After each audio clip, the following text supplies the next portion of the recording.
And now, to tonight's program, take it away, T-Mac. All right, Dan, thank you very much. Ladies and gentlemen, welcome to Toyota Phillies Wall of Fame night. A yearly tradition in which former Phillies greats who comprise our rich history return to this majestic diamond. We thank Toyota for their continued support and sponsorship of the Phillies Wall of Fame. Tonight, our 2025 inductees, Ed Wade and Jimmy Rollins.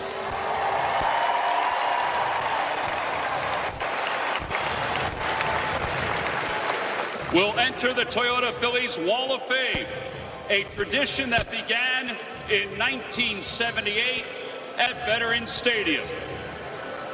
And now, please welcome to the stage those players upon whom the Phillies have bestowed one of the club's highest honors. Dan?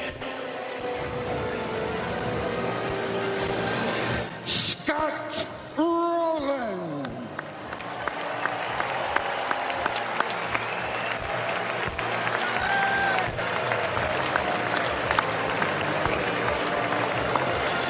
Manny Trio.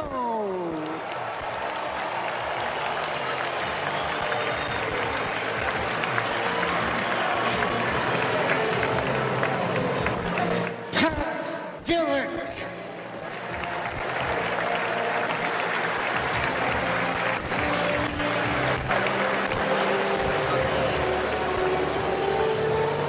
Charlie Manuel.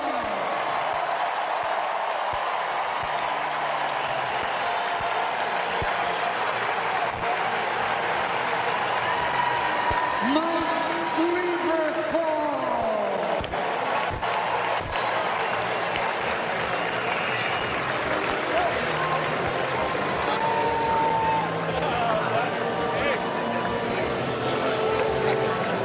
John Kruk.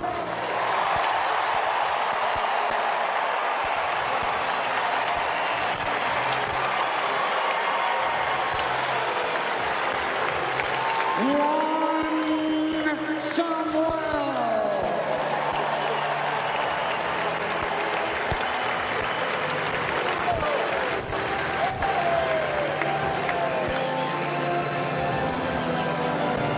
Bob Boone.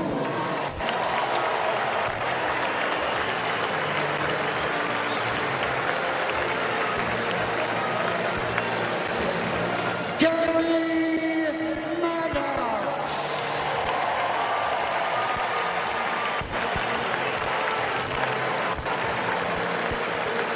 Greg Luzinski.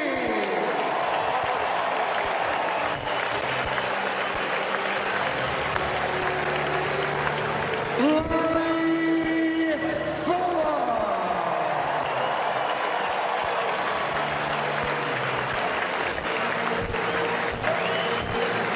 Mike Schmidt.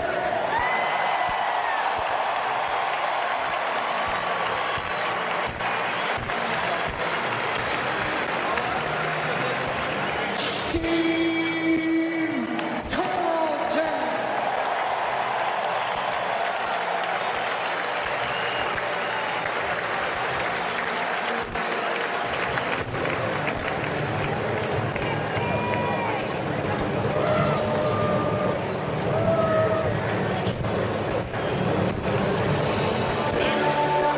Please welcome to the stage Phillies managing partner and CEO, John Middleton.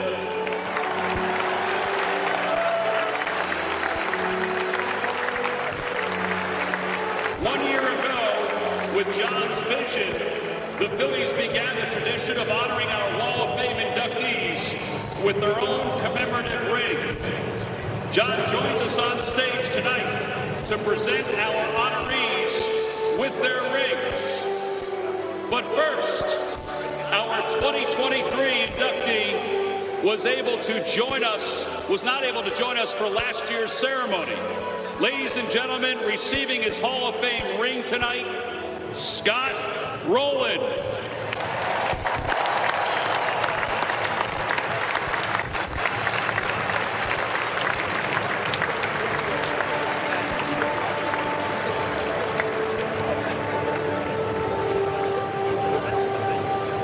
Thank you, guys.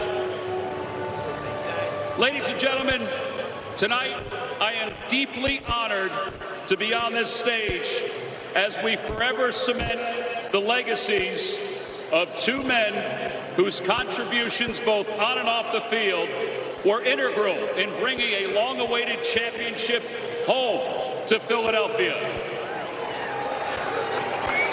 Ed Wade, the club's 6th executive inductee into our Toyota Phillies Wall of Fame, is responsible for drafting and developing much of the core of a historic 2008 World Championship team. Jimmy Rollins, the club's all-time hits leader, 4-time Gold Glove winning shortstop, and spark plug of 5 National League East titles, served as the face of the franchise for 15 seasons with the Phillies. Together, they comprise an impressive Wall of Fame class of 2025, and the Phillies are honored tonight to pay them tribute.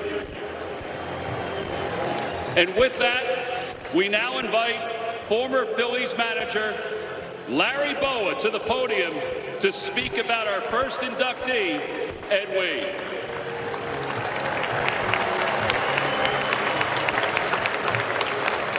Thanks, T-Mac.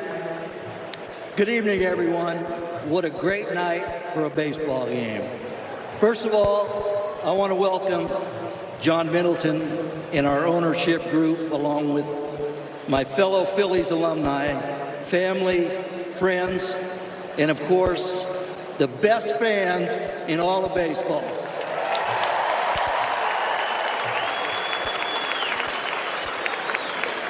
It's always a privilege to stand up here on a night like this, where we honor our shared history and celebrate the people who were an integral part of our success over the years. Tonight, we welcome a new name to the Phillies Wall of Fame. Someone who's had a tremendous impact on this organization, my good friend, Ed Wade.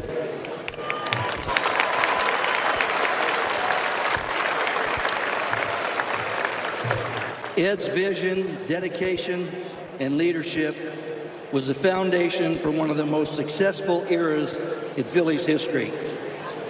Ed inherited a struggling team and began the patient, strategic process of constructing a roster built for a long-term success, much like the 1980 World Championship team.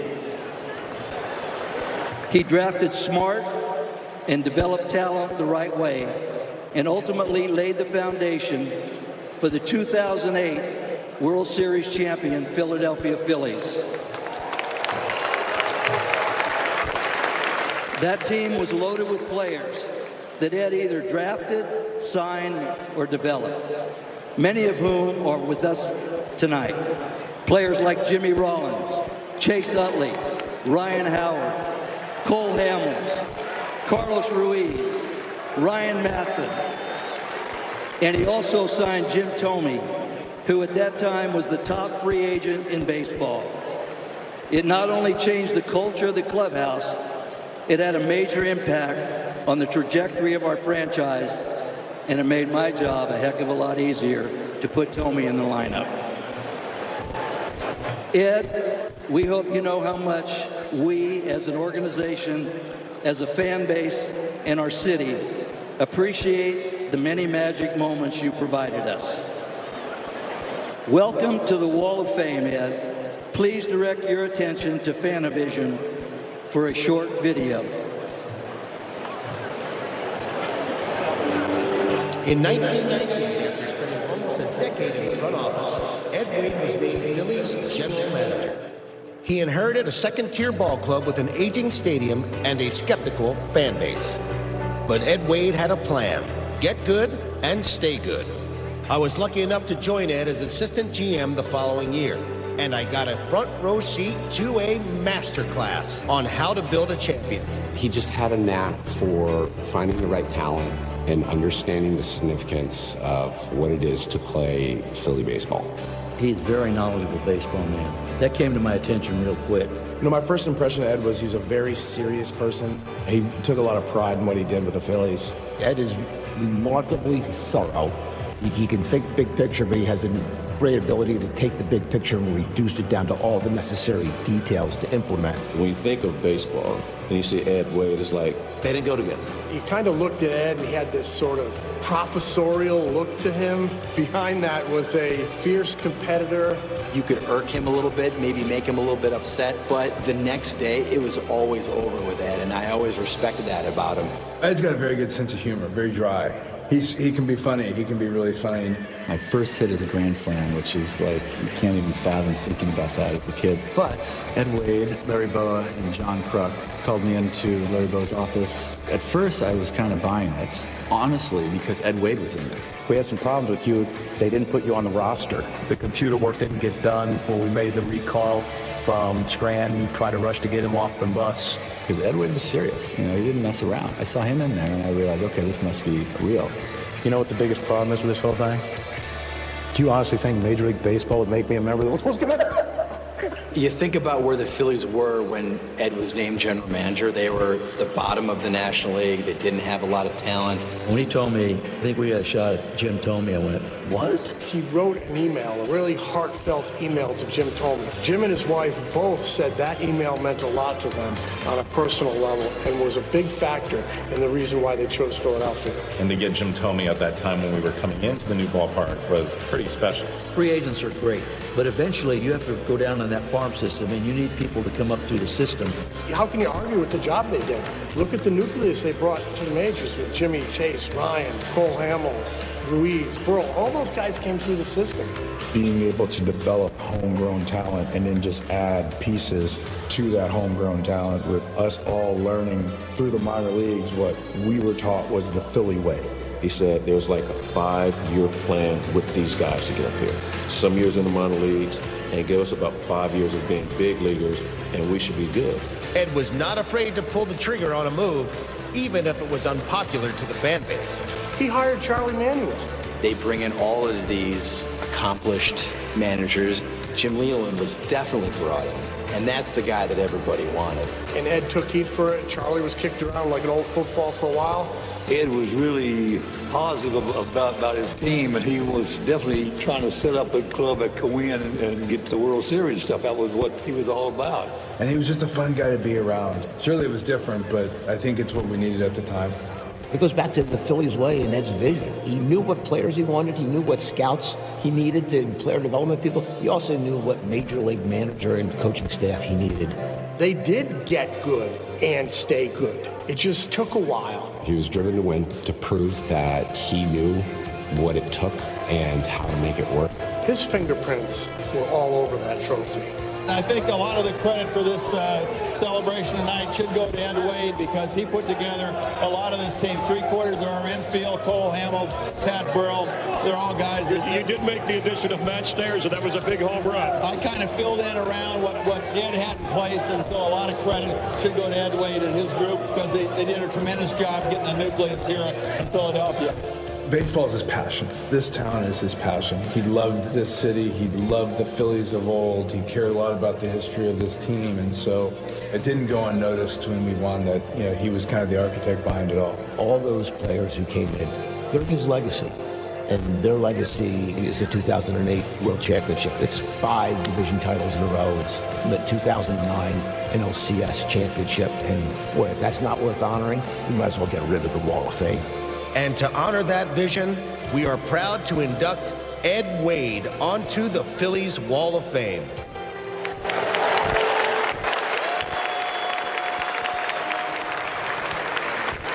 Ladies and gentlemen, 2025 Phillies Wall of Fame inductee, Ed Wade.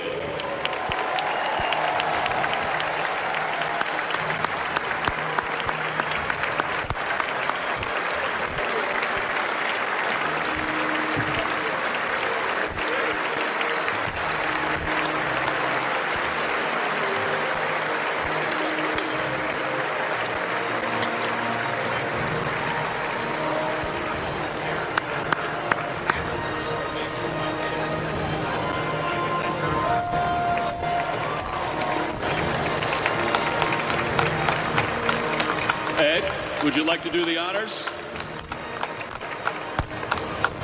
Congratulations, Ed. Good evening. First of all, thanks, Tom. First, I want to express my appreciation to John Middleton and the entire Phillies organization for this unbelievable honor. As you can imagine, for a guy from Carbondale, Pennsylvania, to be standing here today, there had to be literally hundreds of people who have helped me on my journey. And I've been spending the past days, weeks, and months reaching out to as many of them as possible to express my appreciation, while at the same time remembering many of those who are no longer with us, like Lee Thomas, Dave Montgomery, Dallas Green, Paul Owens, John Vukovich, and Lee Elia. But there are a few groups that I do want to thank today. The first is my family. I started as an intern for Larry Shank in the Phillies PR department in 1977. And one night during a game at the Vet, I was standing at the 4th floor elevator, waiting to take something to the clubhouse. While I was standing there, one of the Phillies usherettes, then known as Hot Pants Girls, walked up. I said hello, she said hello. Her name was Roxanne Fanfrillo, and she was an elementary school special education teacher from Glassboro. This past January, Roxanne and I celebrated our 44th wedding anniversary. And yes, Gary Maddox was the best man at my wedding. It seems as if almost every great moment in my life started at a ballpark. So to Roxanne, our son Ryan, and our daughters Erin and Maureen, thank you for your love, your support, and your patience, lots of patience, as I chase my major league dreams. The next groups I want to thank are my Phillies colleagues, my loyal partners in the front office who showed up every day to make this one of the greatest organizations in sports. Our major league players, managers, coaches, and trainers, the ground crew, the guys in the clubhouses, and our day of game employees. To our great scouting staff, led by Mike Arbuckle and Marty Wolliver, for their tireless efforts which led to the signing of the core group of the 2008 World Series champions, including my co-recipient Jimmy Rollins and several of the other gentlemen seated here today. To our minor league managers, coaches, instructors, and trainers, who, when I called upon them to develop our prospects, quote unquote, the Phillies way, jumped at the opportunity and took up the challenge because they knew what it takes to wear the red pinstripes in the city of Philadelphia. The final group that I want to thank, I can do so with a very short but very true story. Several times upon returning from spring training and before the gates were open, I stood on the empty field at ballparks both here and at the Vet, and I looked around and picked a seat far from home plate. Then I walked the ramps and climbed the stairs until I was standing in front of the seat which I had selected. As I stood looking at that seat, I said to myself, if you ever forget who you truly work for, it's the person who will someday sit in that seat. Because the people who I really work for, the people who the gentleman seated behind me really worked for, and the people who the gentleman in that first base dugout now work for, are you, the fans. So on behalf of all of us, thank you, God bless you, and let's go Phillies.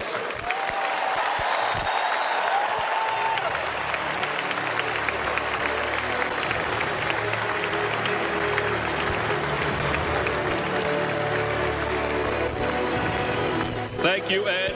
And now we ask that you make your way over as John presents you with your Wall of Fame ring.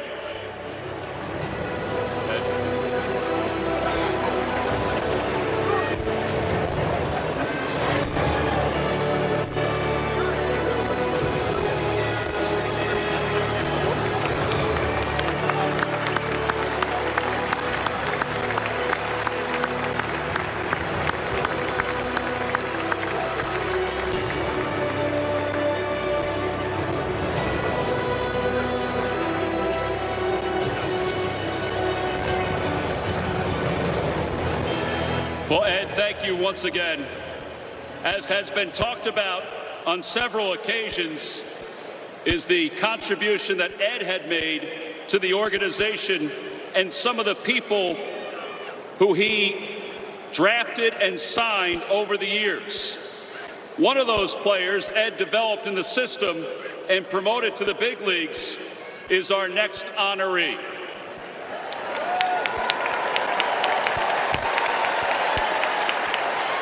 And here tonight to speak about Jimmy, please welcome Ryan Howard.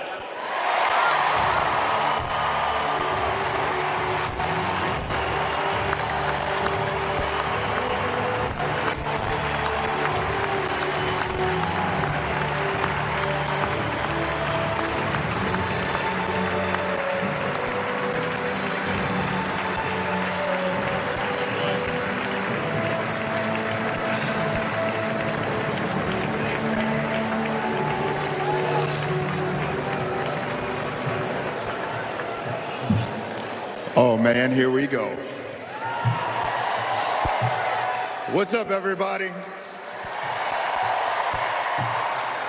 Now, I get the distinct honor to introduce my little big bro, my man, young James, Jimmy Rollins.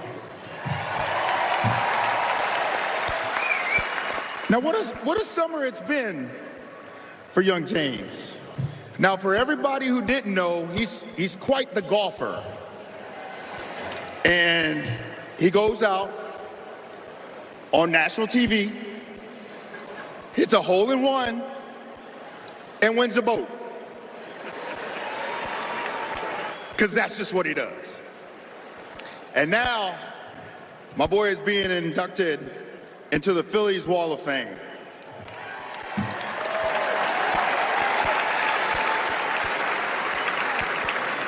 It's been a pretty great summer for Jimmy, but honestly, he's made all of our summers better for years.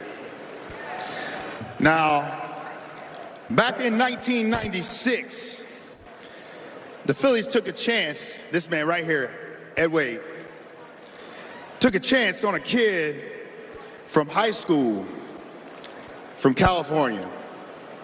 Second round of the draft. It was a bold move, but with a shortstop with big potential. But what they didn't know then, what none of us knew, was just how legendary that pick would turn out to be.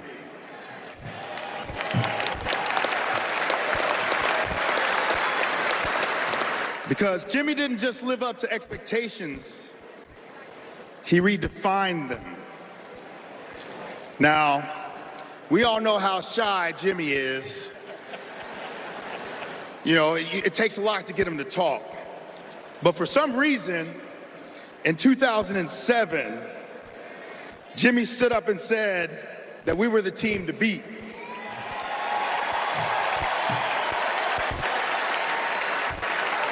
Now listen, a lot of people talk, but Jimmy meant it. He believed it. And with that belief, it was contagious. Now he backed it up with an MVP season and led all of us to greatness. That wasn't just the confidence, but that was the leadership that Jimmy always showed. Now, he's the Phillies' all-time hits leader in at-bats and doubles. And we used to always say, you go, we go. And Jimmy always went. And on defense, man, he was one of the best to ever do it. Now, I barely had to move my glove, except for those ones where he threw me that little cutter, just a little bit on the side. But for the most part, he would hit me in my chest. I see you over there, Jay. I know you're going to get me, bro, but it's all good. But he was one of the best from shortstop, and I loved every minute of being out there on that diamond with him. And there's so many moments that we could talk about. The walk-off against Broxton in 2009. The 38-game hitting streak.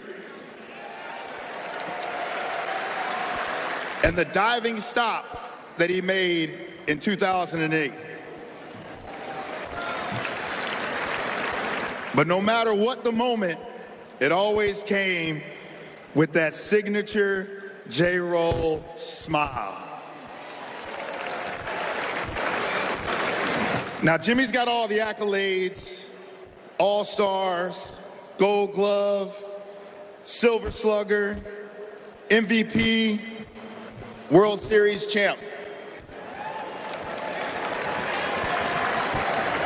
But the title that means the most to me is that he's my friend.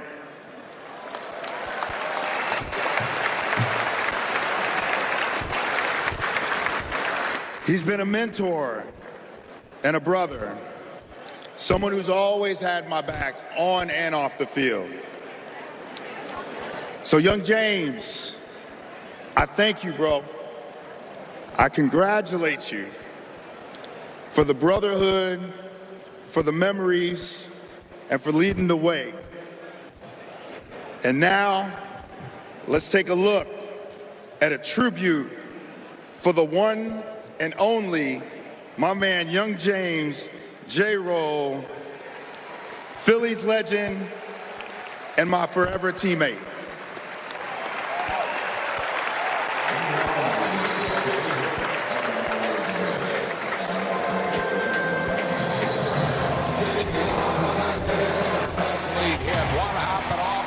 And watch him fly. It's going to be a triple. Rollins heading for third. Head first slide. He's there with a triple. Well, first of all, when you talk about Jimmy Rollins, you have to smile. You know, Jimmy just had that kind of vibe to him, that things would just happen as if he was the magician creating it. Watch J-Roll run. He's going to score inside the park. Home run. There isn't a thing on the baseball field that Jimmy couldn't do. Beat you with his legs, beat you with his glove, beat you with his bat. Knowledge of the game was off the charts. It was just this swagger and this confidence that would just exude. It would just come out in his game. He was never afraid to be great. He always wanted the big moment. He was a red light player all the way through.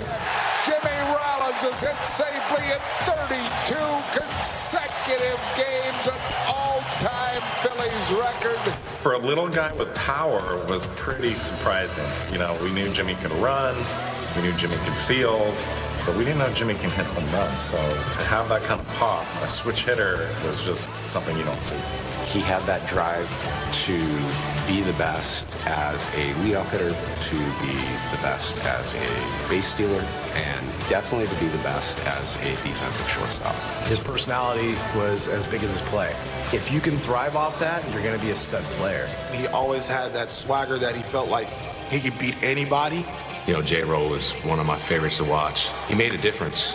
You know, when he was in the lineup, it always seemed like Jimmy was just out there, you know, playing a game, just like Little League, you know, out there just, you know, dominating and enjoying it. I think it's impossible to do well unless you're enjoying yourself, and I think it's safe to say not so many people had more fun playing baseball than Jimmy did. Jimmy knew how good he was, and he weren't shy about it. And to play in Philly, you know, you got to be ready to go, and Jimmy embraced that. Jimmy was a leader by example, the way he went about his business when he played the game. Yeah, I mean, Jimmy didn't hold back really on what he had to say. I think we ought to change the beating in our league, you know, finally. But, you know, Jimmy being Jimmy, that's the way he wanted to do it. It is out of here! 3-run home run, Jimmy Rollins. That comment in 07 is the spark that lit the fire. It elevated all of us, because now we had to back up what he was saying. Triple number 20 for Jimmy Rollins. He has gotten to 20, 20, 20, and 20. How's that for an MVP? He played all 162 games. He gets 20 triples, 30 home runs, over 200 hits, wins a Gold Glove, and becomes the National League MVP. Every day he wore that comment, backed it up. He willed that team to the division title. The Phillies are National League East champions. When the lights are bright and they're on, young James, man, J-Roll come out. But when you have a leader at the top of your lineup who set the table early at how we were going to play in our approach, everyone just jumped on his back and we all followed. I would say no moment too big for Jimmy, because he was always the same, but he always came up big in the big moments. The Phillies have won the ball game. Rollins has won it. Jimmy Rollins has made his mark in this series. You know, it's called the show for a reason. You know, you're going out there and you're putting on a show for the fans, and he enjoyed every minute of it. He was a light, like shines, especially when the big moment comes in a game. It's just the glow that he has. He has the it factor, if you will.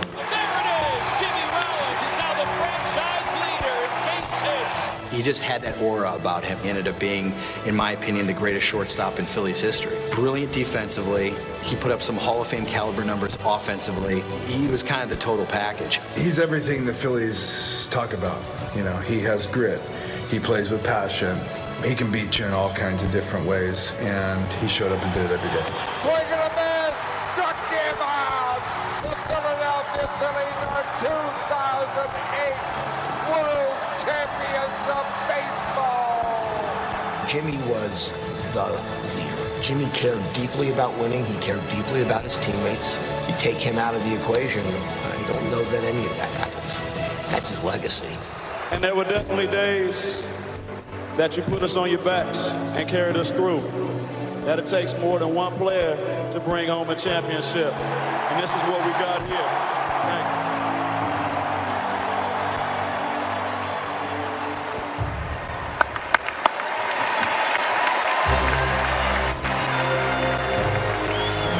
Go ahead, come on, get to your feet. Ladies and gentlemen, Jimmy Rollins.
So, I appreciate it.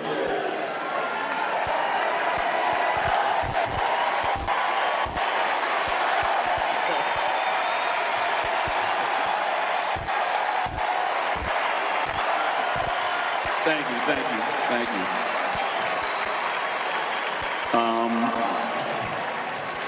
Well, first and foremost, there's some important people here that saw this long before I did. And they're sitting right there, and that's my mom and dad, Gigi and Big Jim.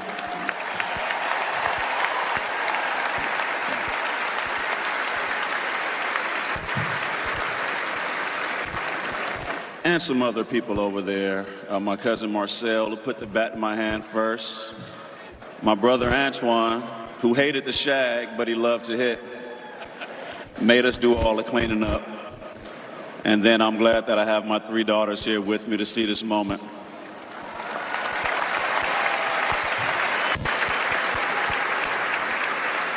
In 1996 was the year I was drafted, and there was an important decision to be made. And this man right here, Ed Wade, along with others, which I had to get the draft room names, Lee Thomas, Mike Arbuckle, Dale Unser, the scout Bob Poole, who actually said I was 5'9", but I'm only 5'7". I had nothing to do with that. And Marty Wolliver. He wanted to make sure, well, Bob Poole that is, that my height did not get in the way of Ed's decision. And Ed, I think it was a pretty good decision.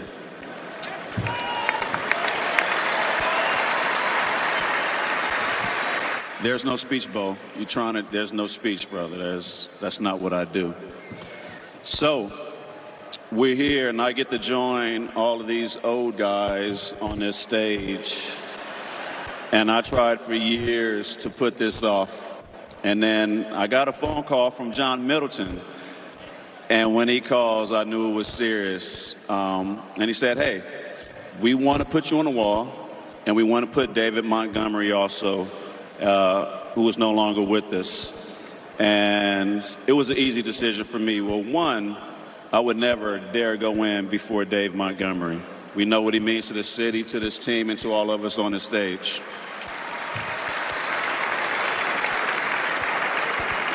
And two, it bought me another year. But we're here now. And I was, thinking of things to say and how I want to say it, because I never write anything down, because I just like to really be in the moment. And more than anything, I want to thank this organization. I want to thank these fans. I want to thank this city for everything that I've become wearing this uniform.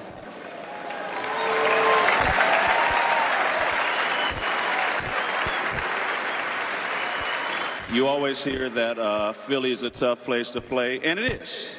It's a very tough place to play if you don't want to win, if you're soft, if you don't want to go out there and give your all for the fans that pay their money to watch us play.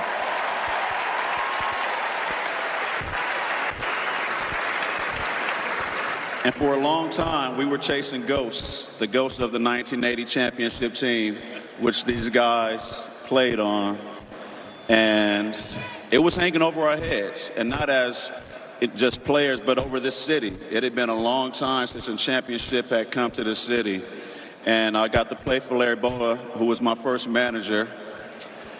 And I told him, when this place gets built, this is going to be my home.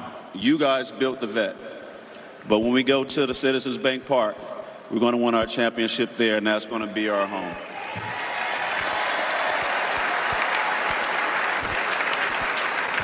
But what made it special was this right here. All the fans, that when visiting teams came to this ballpark, they knew they had their handfuls. One, we had a great team. But two, they knew they had to deal with you guys. Being in that bullpen, yeah, that's not easy on those pitches out there. They wanted nothing to do with this ballpark. We hear stories about 2008. And how the fans used to ride the Rays family section. We appreciate that. Yeah. Had those players going home worried about their families and not about the baseball game. Trust me, we appreciate that. But the energy that you gave us every time we stepped in this ballpark, you wanted us to do well. If we didn't do well, you let us know. And that spurred us to go on further. You saw the smile that I had. It wasn't always because I was happy to be out here, which I was.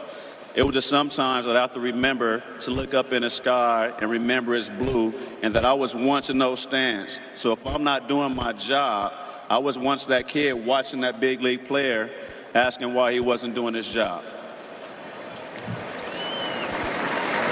That's nothing to clap for. But you guys brought out the best in all of us. 2008 being our World Series season, 2007 trying to get in that first taste, 05 and 06 coming up short. You guys supported us all through it. And after we won the World Series, we celebrated here in front of all you guys, but that crowd coming down Broad Street, oh my God, that was bananas. We enjoyed every single moment. The only thing that we fell short of was winning more than one. And so as I tell these guys in this dugout, I send them like, hey, I hope you get tired of hearing about the 2008 World Series team. The same way we were tired about hearing about the 1980 World Series team. And there's only one way to replace that, and that's going to get a World Series of your own.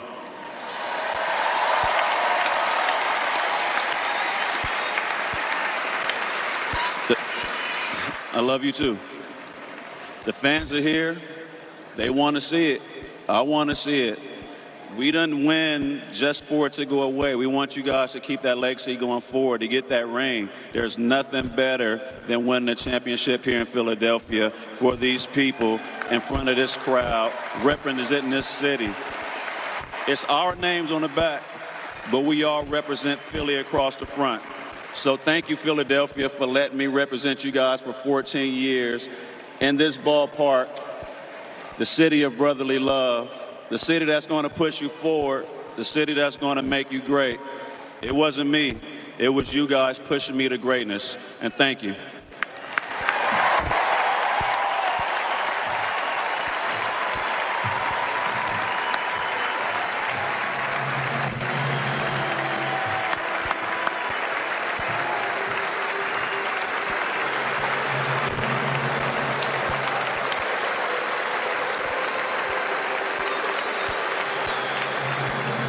As Jimmy makes his way around the dais, John will present him with his Phillies Wall of Fame ring.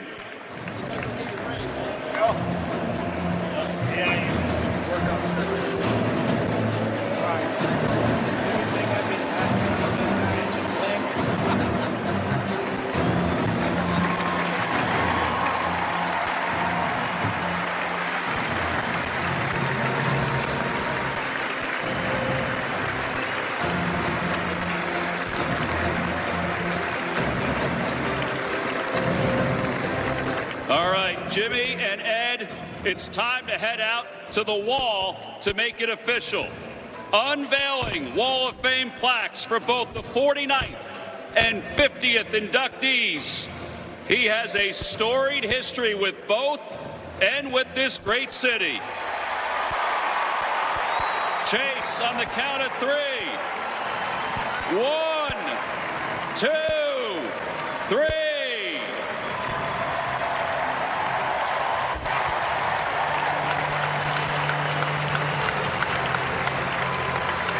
Ladies and gentlemen, once again, the newest members of the Toyota Phillies Wall of Fame, Ed Wade and Jimmy Rollins.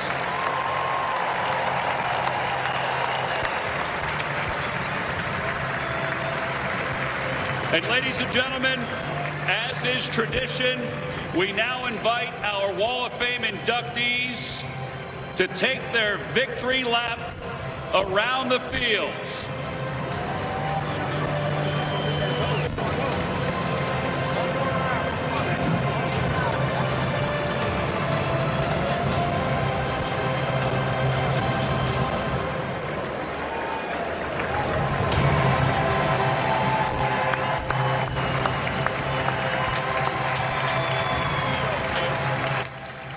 Well, that is an amazing ceremony. And one thing we always know about the Phillies, they really do it up. They do it right. You saw all of the key guys. You saw Ryan Howard, obviously Larry Boa, Chase Utley, and then they have their other Wall of Fame honorees around there. And then now they get to parade around, Ricky. Oh, yeah, they get to take a nice ride around the stadium, get some applause. I think this is pretty awesome. Jimmy's well-deserved. Ed Wade is extremely deserved also. I loved Ryan Howard. I think that's a great thing. I mean, when you think about it, they come together on this team, and they end up best friends, good friends afterwards. Right. And I think that's something special. It's something Ben knows that only comes in baseball. Yeah, I mean, that's the thing. You're going to start seeing those other guys. Ryan Howard's going to get his day. Chase Utley's going to get his day. But it was great to see Ed Wade. And they really all gave him a tip of the cap because they knew he really was the foundation that 08 team was built upon. Without a doubt. And as we said, very deserving of this is Ed Wade. You see how much it means to him, how much it means to his family. He's a baseball lifer. And that's something that they can never take away from him. You know, every time he walks by, you're going to see his face on that Wall of Fame, and deservedly so. But this is pretty cool that they have the Phillies. They do everything first class. And another, obviously, example of that this evening. And he's going to have a hard time holding his hand out with the size. That thing is huge. Word. Those are big.